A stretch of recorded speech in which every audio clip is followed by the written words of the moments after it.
দর্শক চলে আসলাম এই মাত্র পাওয়া আগামীকাল খুবই গুরুত্বপূর্ণ ঘূর্ণিঝড়, ঝড় বৃষ্টি, শিলাবৃষ্টি, কালবৈশাখী ঝড় এবং আবহাওয়ার খবর নিয়ে।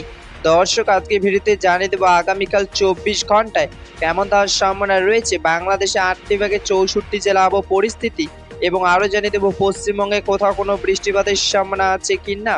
দর্শক আপনি যদি আমাদের চ্যানেলে নতুন দর্শক হয়ে থাকেন তাহলে চ্যানেলটিকে সাবস্ক্রাইব করে পাশে থাকা বেল আইকনটি অন করে দিন। তো চলুন এবার জেনে নিই এক নজরে।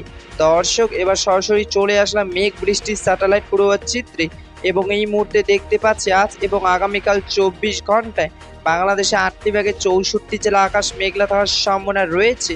আপাতত 24 ঘন্টা বাংলাদেশের দিনাজপুর, ঠাকুরগাঁও, পঞ্চগড়, নীলফামারী, লালমনিরহাট, কুড়িগ্রাম, রাজশাহী, এদিকে রয়েছে পাবনা, সিরাজগঞ্জ, খুলনা, বাগেরহাট, সাতক্ষীরা, যশোর, পুঠিয়া, চুয়াডাঙ্গা ও মেহেরপুরে বৃষ্টি পড়ার সম্ভাবনা রয়েছে।